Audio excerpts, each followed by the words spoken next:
2 mai 1989, soir. Je revois avec insistance ce type dans les greniers de la Gestapo rue des Saussets, me montrant sa main ensanglantée aux ongles arrachés, et moi, lui disant avec je ne sais quoi dans le cœur, « Oh, les salauds !» C'est tout. Puis lui, s'allongeant par terre, avec sa main ensanglantée posée sur son front, les yeux clos. Tout ça, c'est là, indélébile. C'est là. Et bien d'autres choses. 15 ans plus tard, en 1958, je me suis à moitié évanouie dans le temple de Ramesvaram parce que tout cela tombait sur moi. Et nous sommes en 1989. Il y a toi, il y a toi. Demain, j'essaierai de continuer à plat ventre sur mon lit.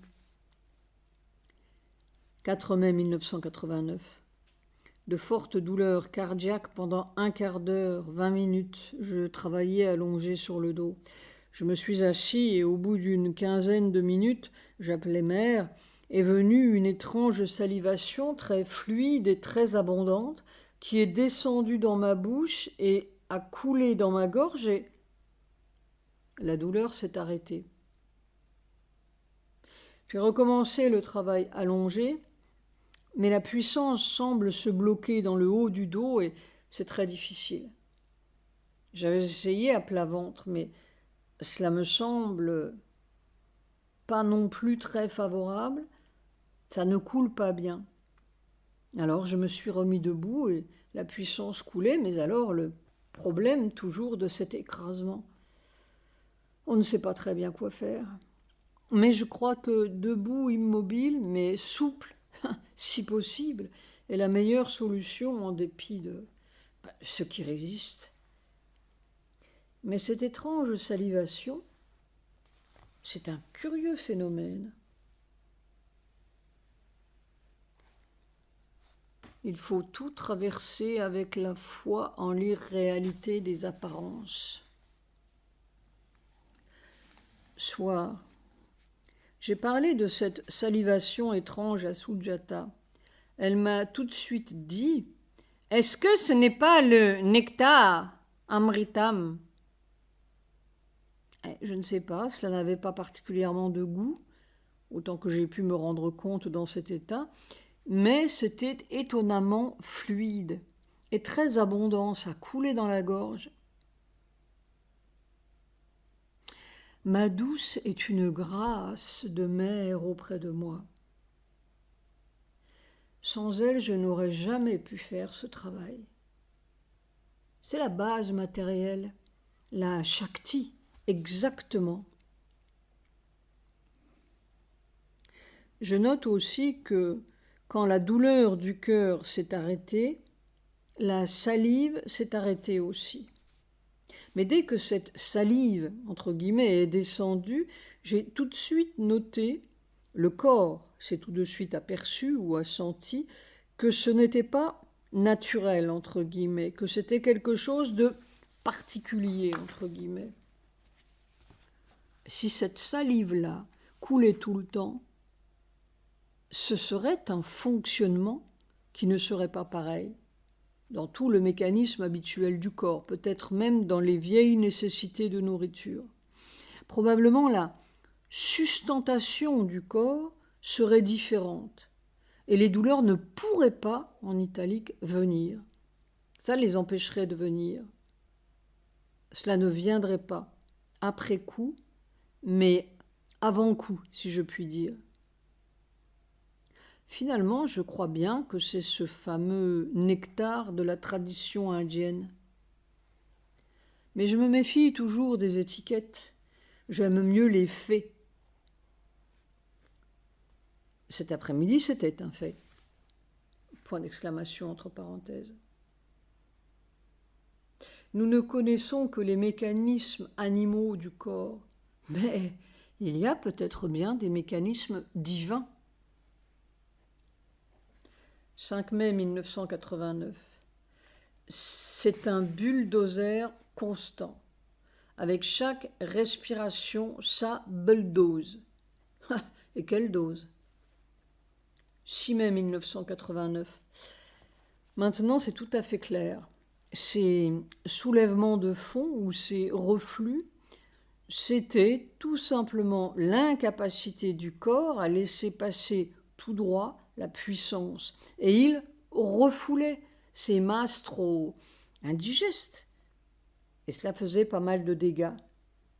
De même, toute cette chevauchée fantastique, entre guillemets, ces martèlements, ces mouvements convulsifs, cette espèce de danse impossible, et ses bras qui se soulevaient dans un mouvement de crucifié, tout cela, c'était la résistance du corps, avec beaucoup de dégâts, probablement inévitables, parce que le corps ne peut pas d'emblée laisser passer cette foudre sans se crisper à un étage ou à un autre, et il y a beaucoup de vertèbres.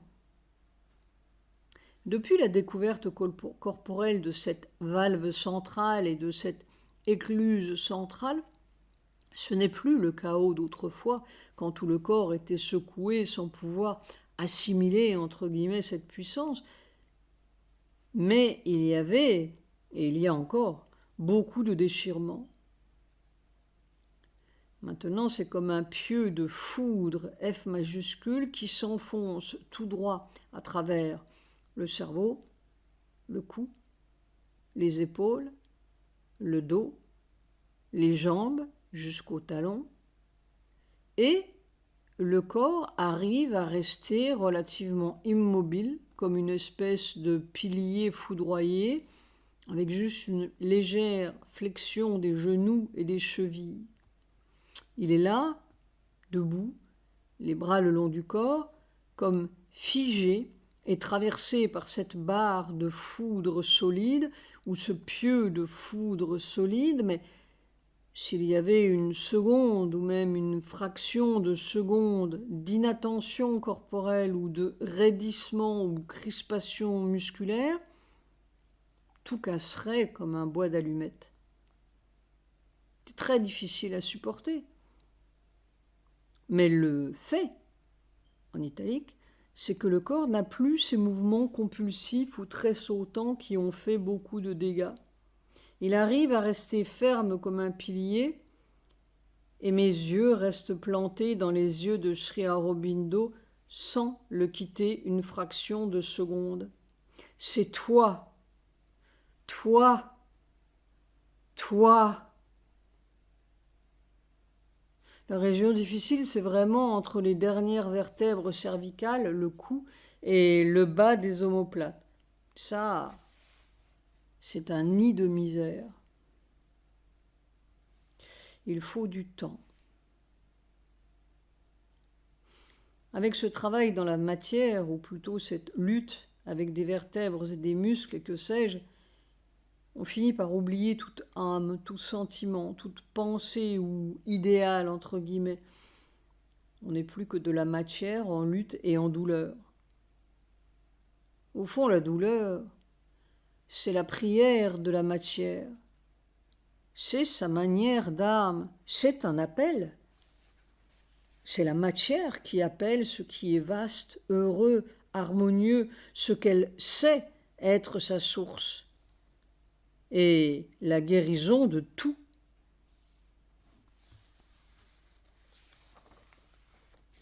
Quand elle respirera librement, ce sera le divin tout là. Il n'y aura pas besoin de métaphysique. Point d'exclamation entre parenthèses.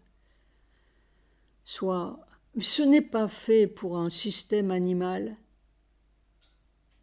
Le paradoxe ou le défi est que ce système animal millénaire doit passer à un système divin, sans y laisser ses os ou en y laissant ses os.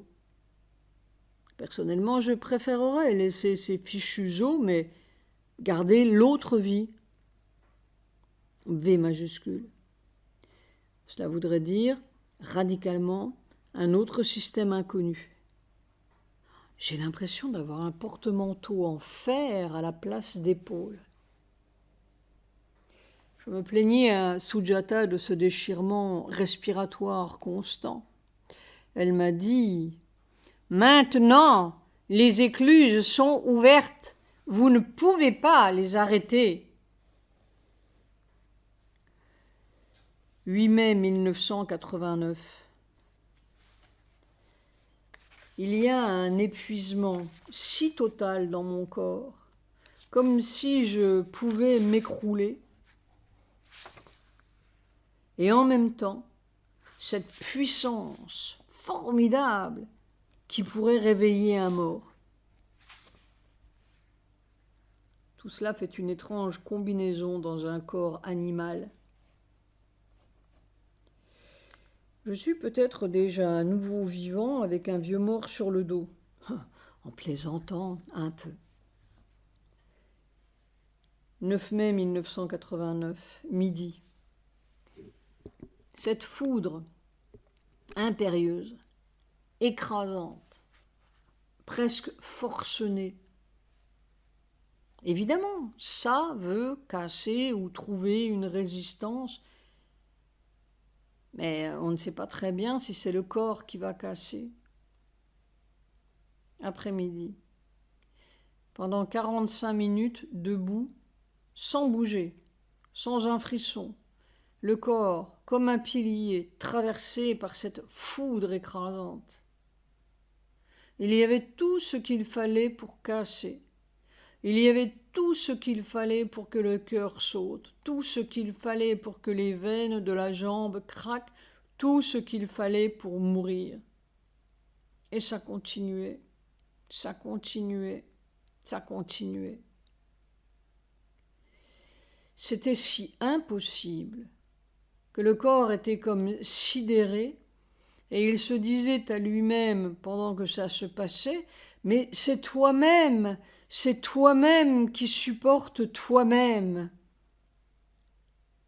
Et en fait, de moi, petit m, il y a juste ce mensonge, cette obscurité, cette vieille ferraille qui supporte, entre guillemets, ou croit supporter quoi que ce soit. Mais tout cela serait mort et 1000 fois mort depuis longtemps si ce n'était pas toi-même en lettres capitales qui supportait tout cela. C'est l'immortel qui traverse la mort. C'est le mortel qui se dépouille de sa mort. La mort est un mensonge, en italique, à traverser. Le maléfice, le sperle, c'est de croire que ça ne peut pas être traversé par ça, c'est majuscule, et que cela va mourir en cours de route. Mais c'est la mort qui meurt. Et c'est toi-même qui devient toi-même. Soir. Oui, le grand œil rouge, entre guillemets, est en train de brûler le cercueil, entre guillemets. C'est ce que j'avais vu il y a 5 ou 6 ans. Je ne sais pas pourquoi, osais-je le dire, j'ai l'impression que je commence à sortir du tunnel, le wagon noir. Comme ils m'ont merveilleusement averti à chaque étape du chemin. Cette nouvelle conscience, c'est le tuteur du corps, quelquefois un peu énigmatique.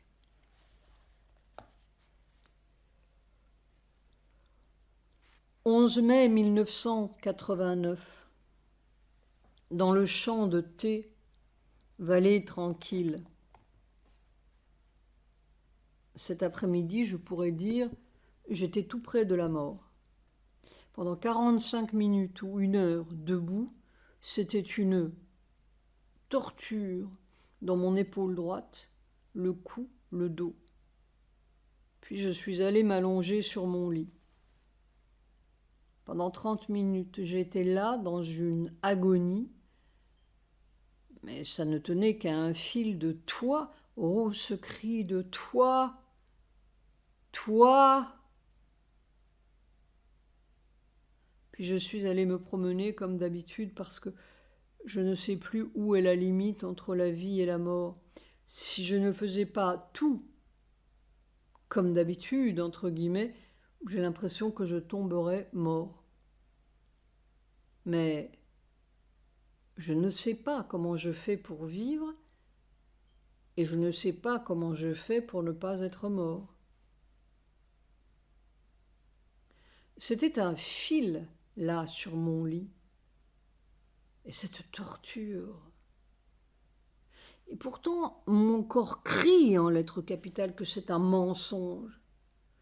C'est ce cri qui fait qu'il vit quand même. Est-ce que je suis allée trop loin? Mais où s'arrêter? Où est la vie? Où est la mort? Soir. Mère disait, peut-être faut-il être capable de passer la ligne et de revenir. Sur mon lit, après l'opération, quand j'étais dans cette agonie, ce fil, je sentais qu'il aurait suffi d'un oui du corps pour que je parte. Mais il criait « Toi, toi, toi, ta victoire, ta beauté, ton amour, ton règne sur la terre. » Et l'Inde, que l'Inde redevienne le pays de la mer divine. Le corps ne pouvait pas, en italique, dire oui à ce mensonge, M majuscule. Mais je ne sais pas comment continuer comme cela. Ce sont deux réalités superposées. Un manteau de mort torturante et une vie, V majuscule, en dessous. Une vie, V majuscule, plus que la vie, petit v. Tout dépend de... C'est comme les camps. Il y a la liberté dehors. Mais ce n'est pas la liberté dehors, entre guillemets, c'est la liberté, L majuscule, dessous, en italique, ou dedans. Et comment faire tomber ce manteau sans que tout craque, sans mourir, entre guillemets, justement. Ce Rajiv Gandhi est nauséabond. 12 mai 1989. C'est une perpétuelle respiration écrasante. Comme dit Sujata, les écluses sont ouvertes, vous ne pouvez pas les arrêter. Oui. Toutes les 2 ou 3 secondes, le cavalier, entre guillemets, se penchait par-dessus l'encolure du cheval pour le nourrir, entre guillemets. C'est le nouvel air. Tout le vieux système résiste douloureusement. Je respire par petits jets gémissants. Alors, j'ai peut-être déjà débarqué sur l'autre rive. Point d'exclamation, point d'interrogation entre parenthèses. Comme les amphibiens en l'an 350 millions avant Jésus-Christ. Point d'exclamation entre parenthèses. Soit, tiens, c'est tout de même bizarre. Cette nuit, au milieu de la nuit, j'ai entendu, comme venant de Sri Aurobindo ou dit par Sri Aurobindo, je ne le voyais pas, une reptation à l'envers. Toute la journée, je me suis demandé, mais qu'est-ce que ça veut dire? Bon, je suis peut-être en train de ramper à l'envers du monde ou en dehors du camp de concentration, avec l'humour de Sri Aurobindo. Je me sens réconfortée. C'est tout de même encore bizarre. Je n'osais même pas le noter, mais il y a comme un sourire derrière tout. Je finissais d'écrire ces lignes et Sujata se lève en emportant le plateau de son dîner. Elle heurte ma montre sur la table et s'exclame « Je renverse la montre. Qu'est-ce que cela veut dire ?» On dirait que tout se tient. Les étudiants chinois ont l'air de vouloir faire une nouvelle révolution. Voyons. 13 mai 1989. Il y a un mystère ou un problème mécanique, entre guillemets, dans cette valve centrale. Le mécanisme n'est pas très bien compris par le corps et c'est peut-être une source de dégâts. C'est plutôt comme un clapet, entre guillemets, qui s'ouvre et se referme. Peut-être comme dans une pompe aspirante et refoulante. Et c'est difficile parce que cela semble commander en italique des milliers de fibres, tendons, nerfs, presque toute la colonne vertébrale et ses attaches, du moins la partie supérieure de la colonne vertébrale, jusqu'en dessous des omoplates. Alors le corps comprend, entre guillemets, mieux qu'il y a quelques mois, c'est certain, mais ce n'est pas encore clair. Et il est souvent dépassé, entre guillemets, par ces masses écrasantes, sans plus savoir quoi faire pour laisser passer ou ne pas se contracter. C'est là qu'il y a des dégâts. Cette nuit, du 12 au 13, au milieu de la nuit, Sri Aurobindo me donnait à manger. Il y avait comme des larmes d'émotion ou d'amour dans mon cœur. J'étais trop émue pour me rendre compte de ce que je mangeais. Mais c'était lui-même, L majuscule. Aussi, mais ce n'est pas si clair, il me disait ou me montrait que plus tard ou après, il me donnera une autre sorte de nourriture, quelque chose qui avait une couleur rouge, je crois. Et ce que je mangeais semblait avoir une couleur jaune clair, point d'interrogation entre parenthèses. Mais je ne me rendais pas bien compte. Je ne sais pas très bien ce que cela veut dire. La nourriture, entre guillemets, c'est un certain genre de force. On comprendra dans les faits. J'ai vu aussi une énigme, le griffon jaune lumineux. Mais il faudra que j'attende pour voir à quoi cela correspond.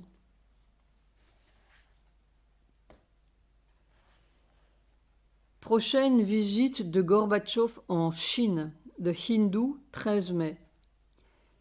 Monsieur Gorbatchev est clair dans sa vision d'un ordre international de coopération et a poursuivi avec détermination la dénucléarisation, la démilitarisation et la démocratisation du système international. Les idées de M. Deng constituent une évolution positive par rapport à la vision du monde épousée par Mao Tse-tung, qui était celle de l'affrontement. Mais au-delà de cela, la philosophie de M. Deng n'est rien de plus que l'utilisation pragmatique de la situation internationale pour poursuivre la modernisation économique de la Chine. Cette divergence se reflète dans les questions du désarmement et de la sécurité dans la zone Asie-Pacifique. Moscou et Pékin ont des positions similaires sur des sujets tels que les essais nucléaires, le principe d'aucune première utilisation des armes nucléaires, les zones non nucléaires et l'opposition à la guerre des étoiles. Mais la Chine ne s'est pas empressée de soutenir l'approche d'ensemble du désarmement nucléaire de M. Gorbatchev. Plein de zèle pour protéger sa propre arme de dissuasion nucléaire et réticent à indisposer l'Occident avec des propositions de désarmement radical. La position de Pékin sur la limitation des armes a été discrète. De la même manière, les Chinois se sont montrés tièdes devant les propositions soviétiques sur la réduction multilatérale des armes et la sécurité dans la zone Asie-Pacifique. Les Chinois ont tendu à écarter les idées soviétiques sur la sécurité en Asie comme irréalistes. Il serait intéressant de voir comment M. Gorbatchev s'y prendrait pour presser ses hôtes sur ces questions et s'il dévoilerait à cette occasion de nouvelles idées sur la paix et le désarmement dans la zone Asie-Pacifique.